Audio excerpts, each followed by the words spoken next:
So ghusl, basically, it's an Arabic word. It basically means bathing or cleaning your body with water. Okay, that's what ghusl is. But in Sharia, in our Islamic Sharia, there is a different meaning to it. It's just not something regular shower that we take. There are two kinds of ghusl that we need to be aware of. Okay, one is the ritual ghusl, and the other one is regular ghusl. Okay, the one that we usually take, get up in the morning, get into the shower, so that comes under regular shower. Okay, and this ritual ghusl is something that is required under certain circumstances, and this is what there are some rules regarding it. And in order for you to worship Allah subhanahu wa ta'ala, you need to be aware of this one, ritual ghusl. Okay, now before we when we started this topic of fiqh of tahara, we talked about different kinds of impurities that our body gets into, our soul gets into. We talked about major impurity, minor impurity, and state of purity. Those were the three states. Okay, now if you are having major impurity, you are not allowed to worship Salah and other things. Tawaf we mentioned last time. So this ghusl becomes important. If any of us does not know how to make ritual ghusl, then our prayers will not be valid. Okay, so this is very important for us to know what this is, how important it is, and some people know about it, but they don't exactly know the requirements of it, how to do it. And there are a few things which are sunnah, there are a few things which are obligatory. So now I'm going to discuss all those things. So once you do this ghusl, ritual ghusl, also called ghusl of janaba, and we're going to discuss all different types, you come from major impurity and you go into state of purity straight away. Okay, but regular ghusl, you just stand in shower and you don't have major impurity. You probably don't have wudu, so that's minor impurity. Or you already have wudu, but still you are taking a shower. Okay, so that's called regular ghusl. Now the important distinction between these two is that in this ghusl, ritual ghusl, if you make this ghusl, you automatically have wudu. Even if you don't do wudu during that ghusl, you automatically reach the status of wudu. Okay, so there is no status like you go from major impurity to minor impurity. That doesn't happen. Once you remove major impurity, you automatically have wudu. Okay, so that's one thing that you need to remember. And there are different types of ritual ghusl, or the situation wherein you have to take. We are going to talk about it. So, but this one of them is ghusl of janaba. Okay, ghusl of janaba. Inshallah, we will talk about it. Now, so when is this required? When do we have to take ghusl? When does it become compulsory, obligatory to do this kind of ghusl? There are, scholars mentioned, the 5 different scenarios where you have to compulsorily do this ritual ghusl. Okay, so what are those types? First thing, janaba. Now, okay, so this religion that we are discussing here, there is no shame involved here. And if we shy away and don't learn these things, our worship is at risk. On the day of judgment, our worship will not be accepted. So I'm going to be very straightforward, and I'm going to discuss everything. So you need to learn, and you need to even teach this to your children, your friends, no matter what their age is. Even if they are small, eventually they need to learn this and utilize this. I know so many of my friends, when I was a teenager, they had no clue about this ritual ghusl and ghusl of janaba, and they have been praying for like 15 years like that, or whatever, And, that's the problem. We shy away and we don't even discuss these things with our friends, with our colleagues. And what happens is, all their worship they will find on the day of judgment, it's not accepted. So this is why I am going into detail of all these things, why we need to learn the minute details even. Some people ignore it. Okay, first, this Arabic term that you need to understand, what is janaba. Okay, and we're going to discuss all the other parts as well. So one by one. So janaba, this is basically for adults. There are two kinds how you can reach this state. Janaba is basically a state that a body gets into. In English, we call it sexual defilement. So when adults, they ejaculate this fluid that we call mani. We are going to discuss detailedly about different kinds of fluids. But when that ejaculation happens, when the mani comes out, you automatically reach that state of janaba. You become junub. Okay? So when you reach that state, you automatically have major impurity. Okay? You cannot worship. Even if you make just wudu and pray, it's not going to be valid. You have to make ghusl. Wudu is not sufficient. That's one part. Mani will cause you to become junub. The other thing of you can become junub is contact of private parts. So a man's private parts and woman's private parts, if there is a contact, there's a hadith because of which this person becomes junub. Okay? So this applies to both men and women, both the ejaculation and both the contact. This again, it happens to both men and women. So this is what you need to be aware of. And it doesn't matter when this happens and how it happens. If it happens during unconsciousness, it's still you still become junub. And whether in the second aspect, when there is a contact, it doesn't matter whether there was ejaculation involved or not. If there was a contact, that's it, you become a junub. Okay? Now, even if some people are sleeping, for example, they don't know, they wake up and they realize, oh, I had a wet dream, I see this sexual fluid on my pants or something. So that's again, you become junub, you don't even realize it. Okay, so this is again something you should know. Alright. What if somebody has a barrier, like some people use contraceptive methods, for example, and they want to delay their childbirth or whatever, so they use this contraceptive methods and they have a barrier. When the contact happens, there is a barrier, it's not skin to skin. Okay, in that case, the scholar said that it still becomes junub. Okay, it still becomes junub. Doesn't matter, it doesn't have to be skin to skin, it still is becomes a junub, a person becomes junub. Okay, so this hadith is in Muslim, that when a person, even if he does not ejaculate, he will become junub. Ghusl becomes obligatory. Now for sisters, they might ask a question if they go to, for example, a hospital or a clinic, and maybe she's pregnant or whatever. Sometimes they have to insert this tube in their private parts for some test, right? So does that break ghusl? Or does that cause them to reach major impurity? Do they have to compulsorily do ghusl? The answer is no, it does not, because again, as we said, there has to be contact of what? From private part to private part. That's what we are talking about, not some external thing. Okay? Alright. Next one, hayd, menses, and nifas. You got to know these Arabic words, brothers and sisters. Okay? Then nifas is postnatal and hayd is menses. We are going to again talk about these different kinds of blood of women later on, inshallah, but just to give you a high level overcap. So the sisters, women, go through these monthlies where they have the cycle of menses, what we call, right? In Arabic it's called hayd. Okay? And when you have this, you automatically get into the state of impurity, major impurity. Now, nifas is also similar, but except that it happens after the childbirth, okay? And it is for like 40 days maximum, okay? And maybe less, but not more than 40 days. If somebody is in their menses, they immediately take ghusl. It doesn't automatically get them out of their major impurity. What needs to happen? It has to end, okay? The menses have to end. The bleeding needs to stop. And once that stops, then they make ghusl, then they come out of their major impurity, and now they are in the state of purity. Similarly, same thing, exactly same for nifas, that they have to wait until the 40 days or whenever the bleeding stops, and then they can take ghusl, and then they will be free to worship.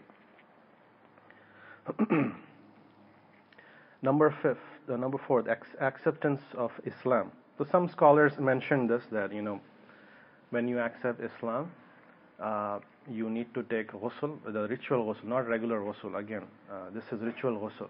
You have to take that, and then you are allowed to worship and continue other things. And some scholars said it must just a recommendation, but some scholars were saying no, it is compulsory. And they basically are saying that if it's an adult who converted, right? So he or she might already be a junub, right? Because they don't have a ritual ghusl in their religion, and we don't approve of it. So in order for that to happen, in order for them to become in a state of purity, they have to make ghusl.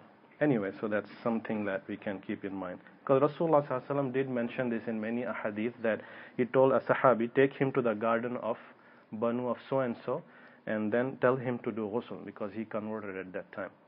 And also another sahabi, he told him to do ghusl with water and lotus leaves when he converted to Islam. The last one, death of a person. When somebody dies, it's very clear, right? We compete in giving ghusl to this person, right? So there's a lot of rewards. We made the whole series out of it, if you remember, 2-3 years ago, a whole lecture on how to do the kafan and burial and everything. So this is again fard kifaya. This is something that needs to be done. It needs to happen. Rasulullah ﷺ also mentioned this many ahadith. And also when his daughter died, he told the woman that wash her with water 3 or 5 times, or as many times as you fit. So this is hadith from Sahih al-Bukhari. Who can tell me when we don't give ghusl to a dead person? In what situations? At least 3. Tell me at least 3. Shaheed, okay, 1, good. Who else? We don't give ghusl to the dead person. It's a rare scenario, basically. If you're traveling, for example, and a woman passed away, and in that group is only men, and we need to bury her. So we can't reveal her aura, her private part. So we just have to. Scholar said we just do tayammum of her, and we just bury her like that. And same thing. I mean, if you don't have water, you're traveling, and somebody passes away, what are you going to do? You do tayammum and just bury him like that. So, anyways, we covered again all these different scenarios in that lecture. If water is missing, right? So, yeah, those videos are also there if you want to look. Now, but there are some times when it's not obligatory to do ghusl, but it's recommended. Okay, so this becomes which type of ghusl now? Ghusl, ritual ghusl, or the general ghusl? A recommendation ghusl. This is the general ghusl, because this is not obligatory anymore. The ritual ghusl is what is obligatory. It's compulsory. So, but there are other times where it's recommended. The first one is a little bit controversial. Some scholars were saying that this is obligatory because the word wajib is mentioned in Sahih al-Bukhari, and that's why Imam Bukhari has this opinion that it is compulsory for you to make ghusl on Friday. But there's another hadith which says it is sunnah, it's a recommendation. But anyways, many scholars, majority of them said it's a recommendation, because in that very same hadith wherein Rasulullah ﷺ mentioned it's wajib to do ghusl on Friday, he also mentioned using miswak and putting perfume, right? It's Friday today. I don't think everybody put perfume, right? So your Friday is valid, your Jummah is valid. Okay, so that wajib, the word, scholar said that it is meant to say it's highly recommended, okay? But your prayers are valid, and inshallah everything is okay. But this is again a recommendation. And second thing, on the day of Eid, it has been the practice of the Sahaba, and so the scholar said that this is again, you do it on every Eid, you make ghusl and then you pray. And also, sunnah of Rasulullah sallallahu alaihi wasallam, before you wear your ihram, if you want to go for Umrah or Hajj, you make ghusl and then you wear your ihram.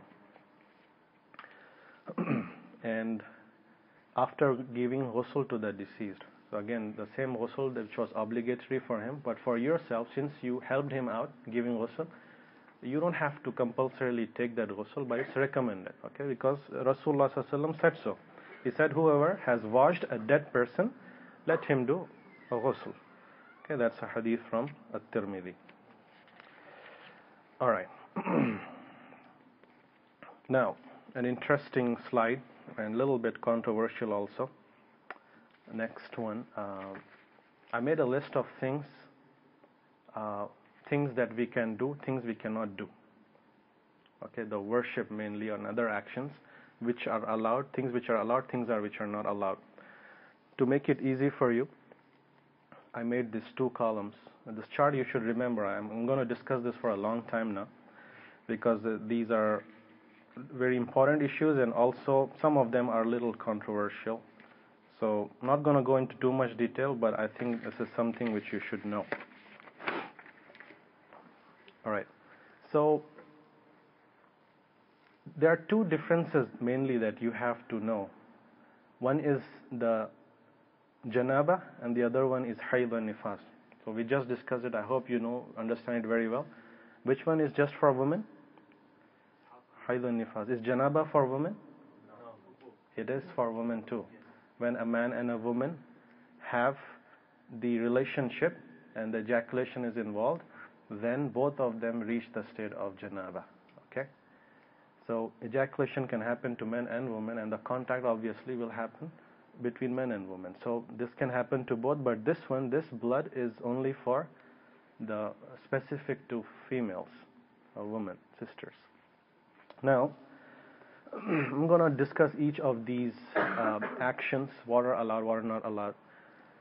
First one, let's take, for example, Salah. This is the most important thing, Salah, right? What's the first thing that will be asked by Allah subhanahu wa ta'ala? Salah. And guess what? If some brothers and sisters, they go and they say, okay, they're very happy, oh, I did a lot of Salah, and Allah subhanahu wa ta'ala says 20% of your Salah, for example, is rejected because you didn't do proper ghusl even. So you didn't know that you were required to do ghusl.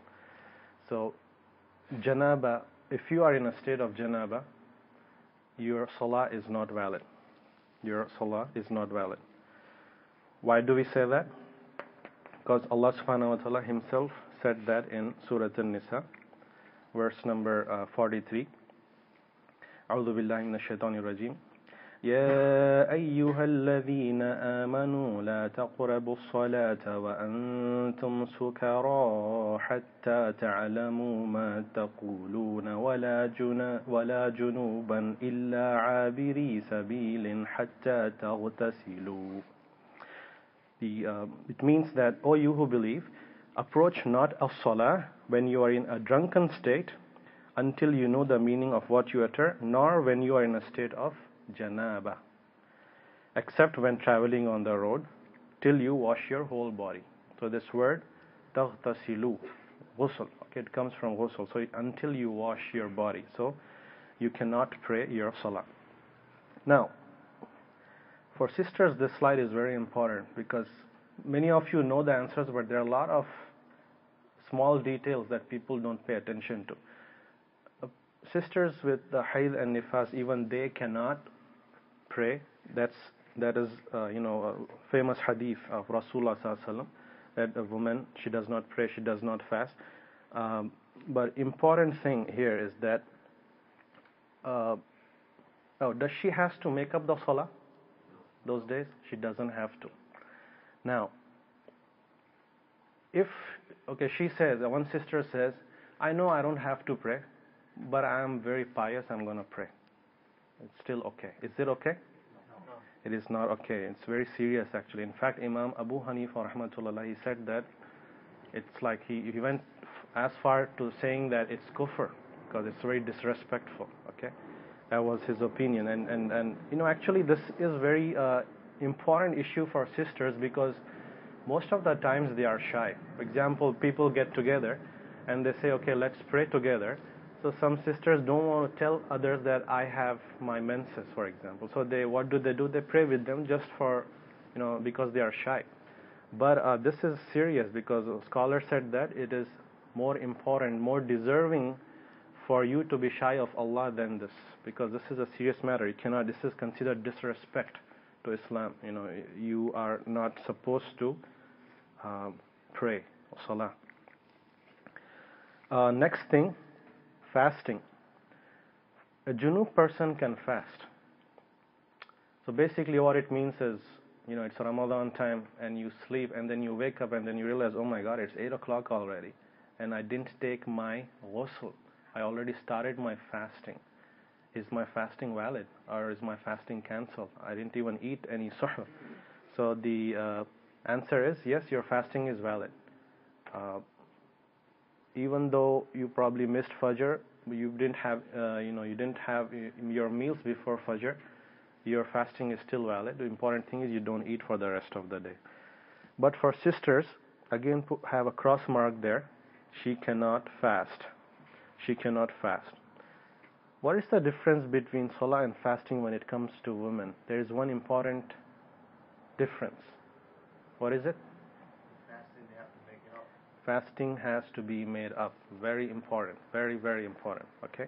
If some sisters just take this excuse and they say, okay, it applies to fasting as well, and they don't fast, and within years they realize that, oh my God, I have so many fastings to cover.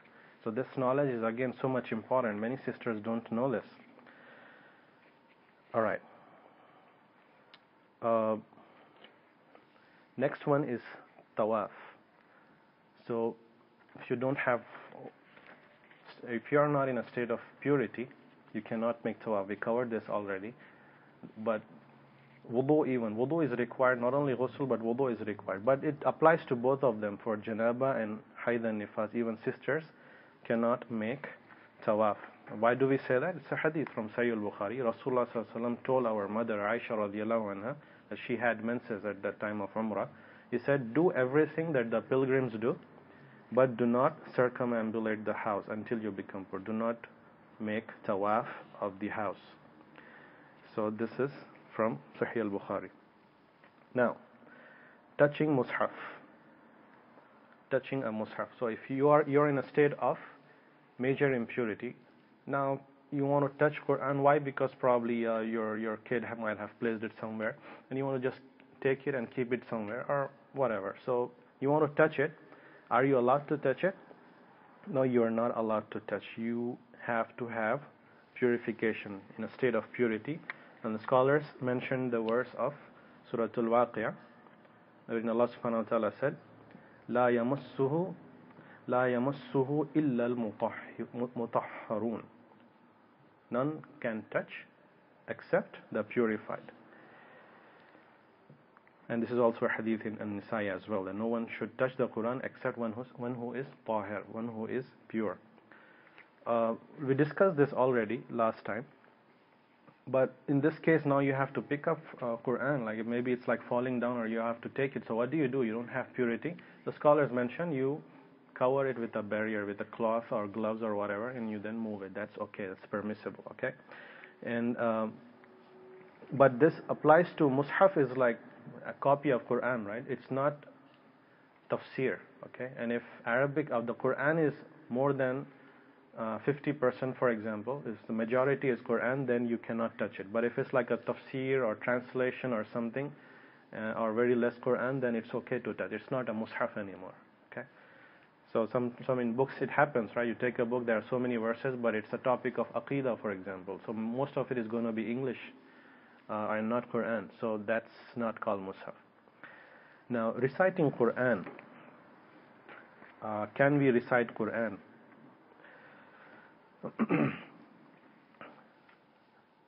Rasulullah sallallahu alaihi wasallam, one time he made wudu, and Ali radiallahu anhu was seeing him, and once he completed wudu, our Prophet sallallahu alaihi wasallam, he recited Quran. Then he said, this recitation, this is one who is not in junub or janaba. If one is in janaba, he may not do so, not even one verse, not even one verse. So this is coming straight from Rasulullah sallallahu alaihi wasallam in Musnad Ahmad, hadith from Musnad Ahmad. So this recitation, no matter you're reading it from mushaf, from Quran, or from memory, it's not allowed. You cannot recite Quran in janaba. Okay. Now the problem, the controversy is in this part. What about sisters in hayd and nifas? Can they recite Quran? And this is again one of the issues where is very strong controversies among scholars. Like we say 50-50 or whatever, a lot of debates going on. So the teachers and shuyukh that I have studied with and all the evidences that they have laid out and discussed this in detail, I adopted their opinion, and I studied with many shuyukh, and they had this opinion inclining towards this, that it is permissible for a sister who is in hayd and menses to recite Quran. Of course, they cannot touch it again. How are they going to read? With a glove or on a computer screen, or with CD, electronic gadgets, whatever they have. It is okay. And this is also the opinion that I mentioned of Imam Malik and Imam Shaykh al-Islam Ibn Taymiyyah rahmatullah alayh. That was also his opinion, and many other scholars. And our Sheikh Walid Basyuni was very particular about it. He said that yes, sisters can read.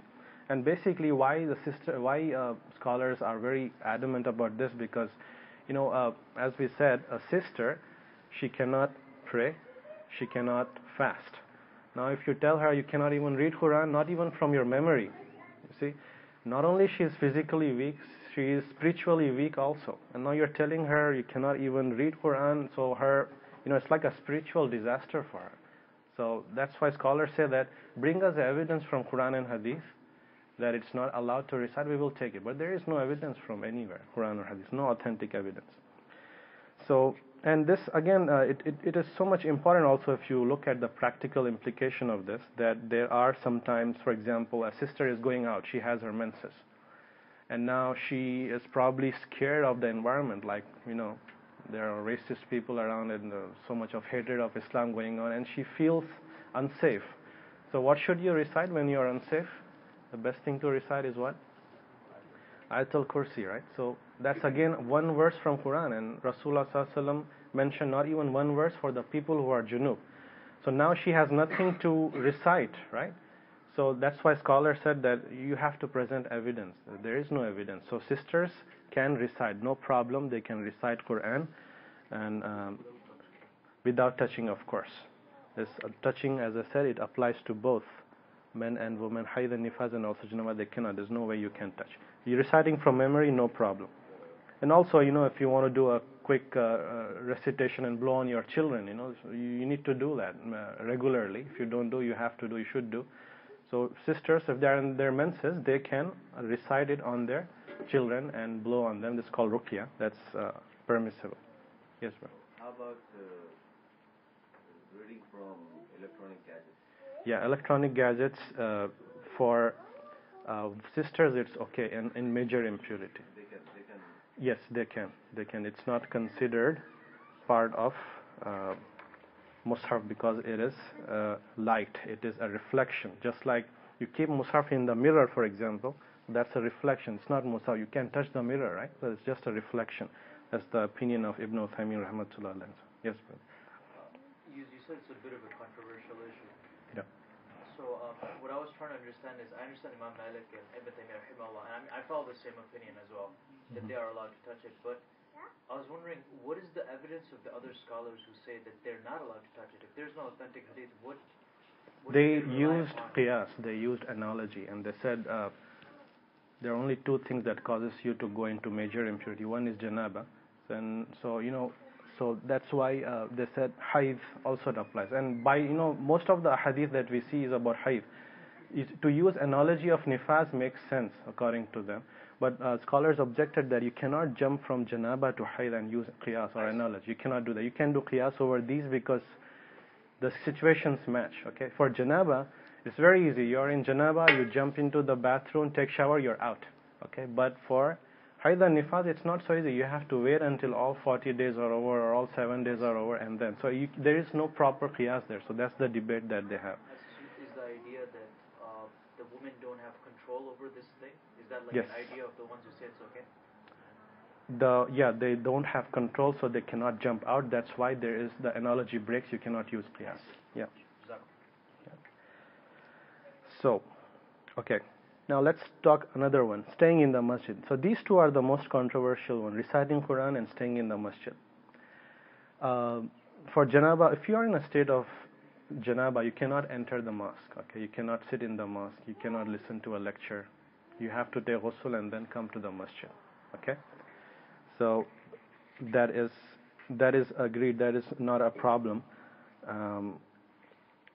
But the problem is again with sisters.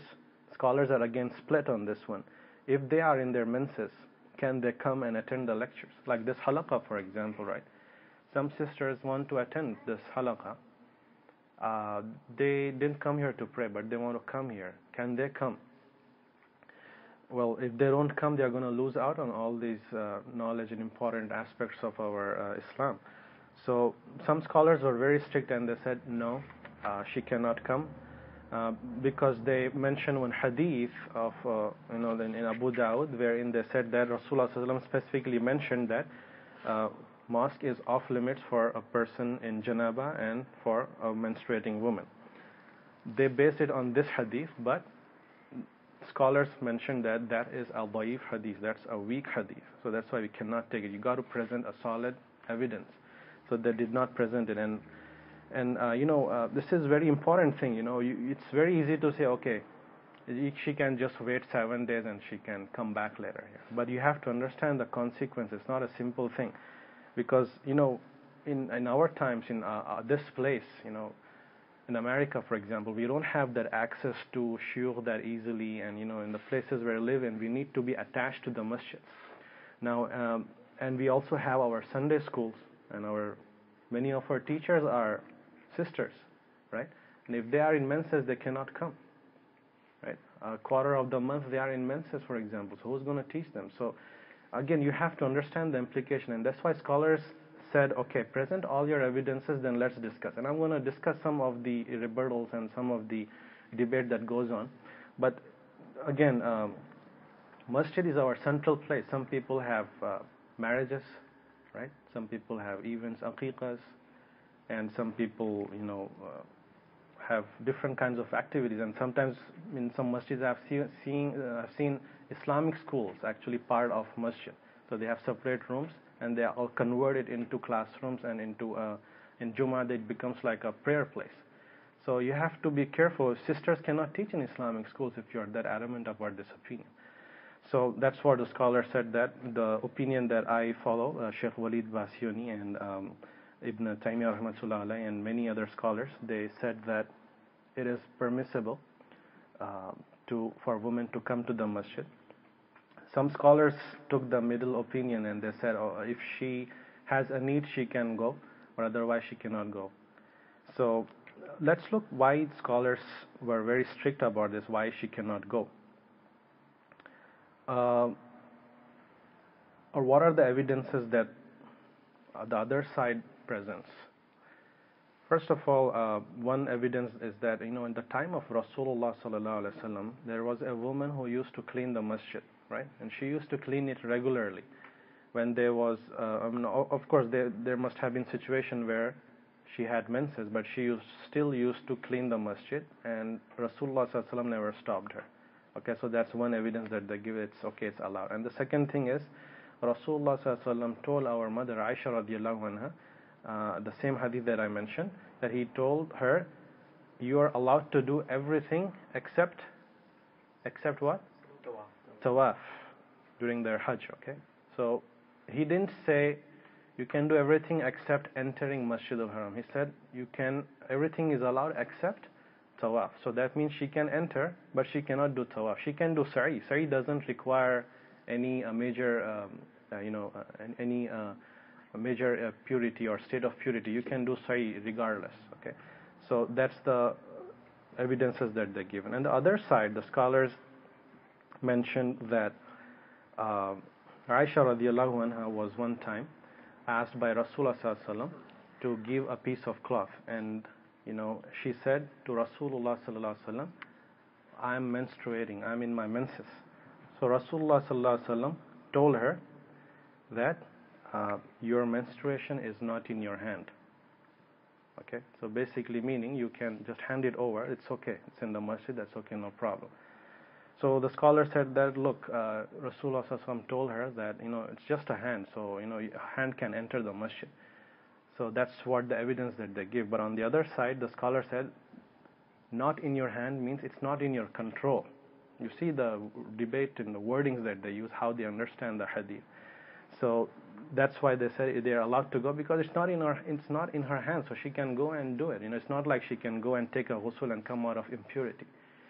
That's one thing. And another very strong evidence as a refutation that they said that another wife of Rasulullah sallallahu alaihi wasallam, Maymuna radiyallahu anha, she said that when we were in menses, one of us would take his clothes and put them in the mosque while she was in the menses.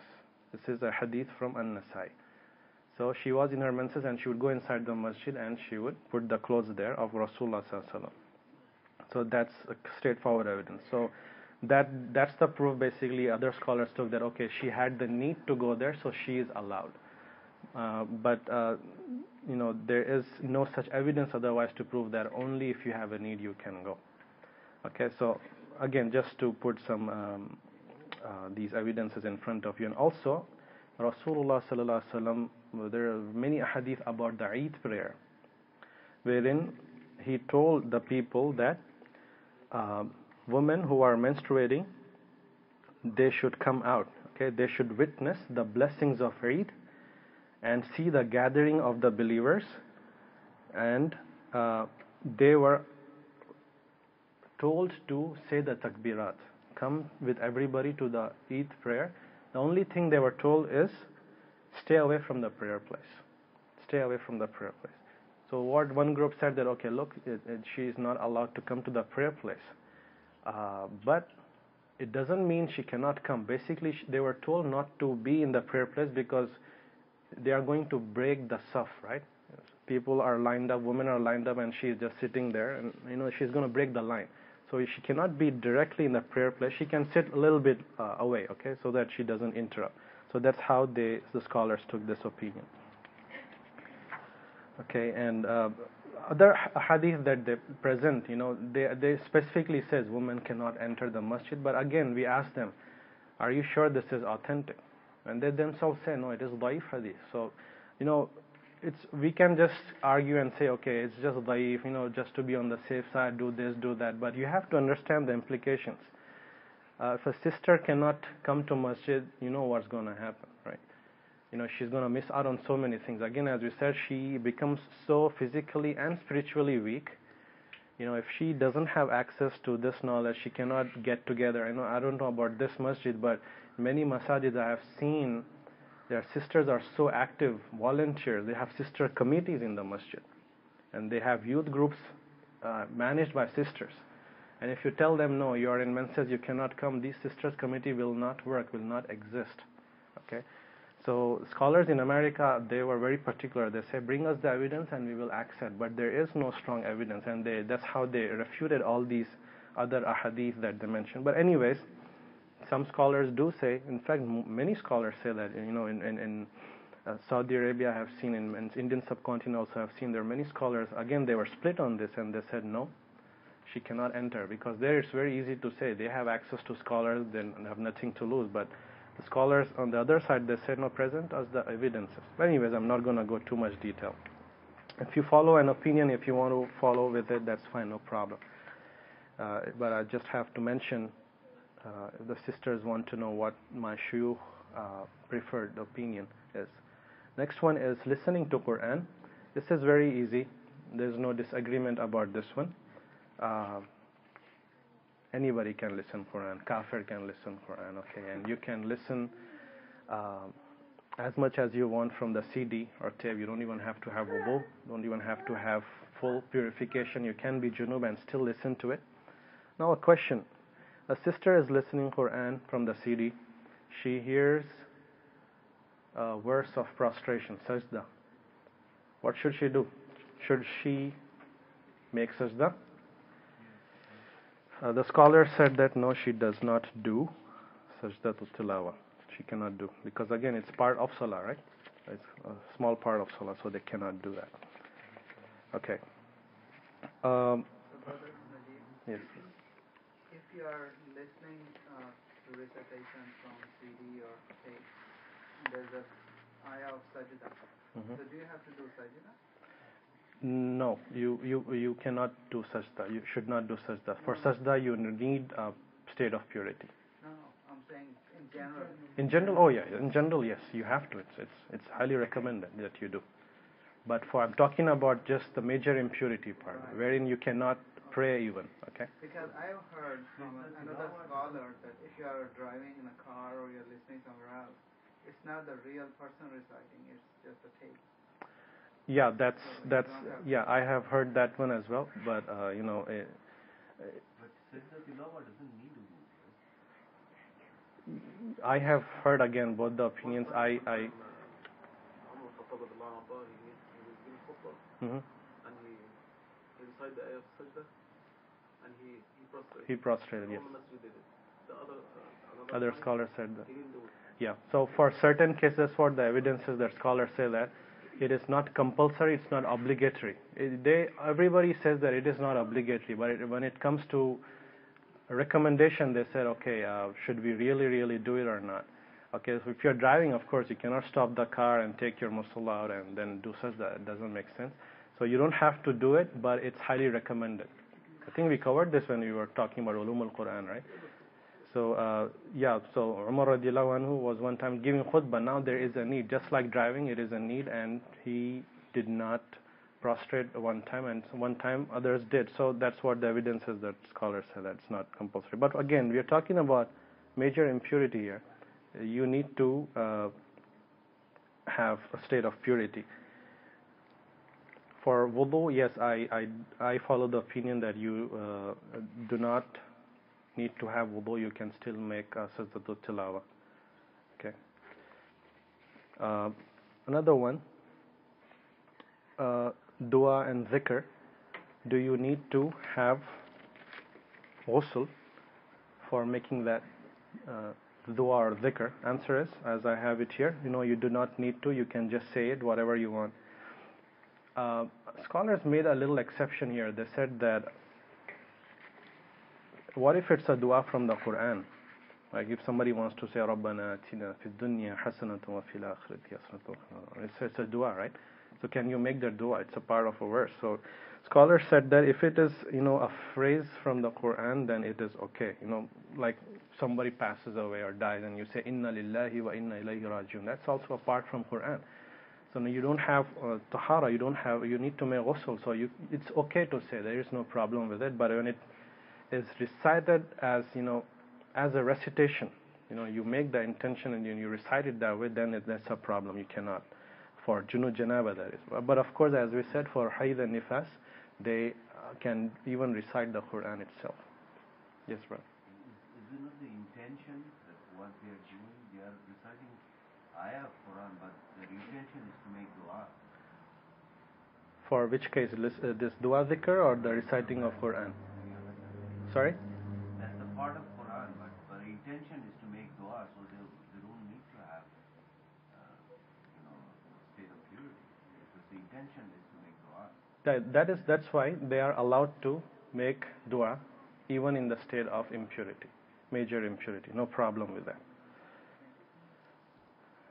All right. Even saying Bismillah ar-Rahman ar-Rahim, it's part of Quran, right? Yeah. We say it all the time. So, it's okay, no problem.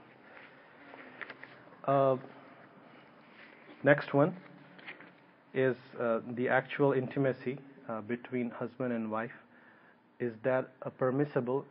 If you are already in janaba because of sexual defilement, you don't need to have ghusl. You can still continue, and you don't need to have ghusl. But for hayd and nifas, general intimacy is allowed. But when it comes to actual sexual act, then that is what is not allowed. Okay, and this is a serious thing. And in fact, there is if somebody does involve in this action, then they have to pay kafara. They have to pay a penalty. How much is that? It's according to one hadith, it says 1 dinar or half a dinar, right? So it's about maybe like $10 or so. So that's what they have to give. It's like a kafara. If a man doesn't know that woman was in her menses and was involved in the act, then the blame is not on him. it's on the sister.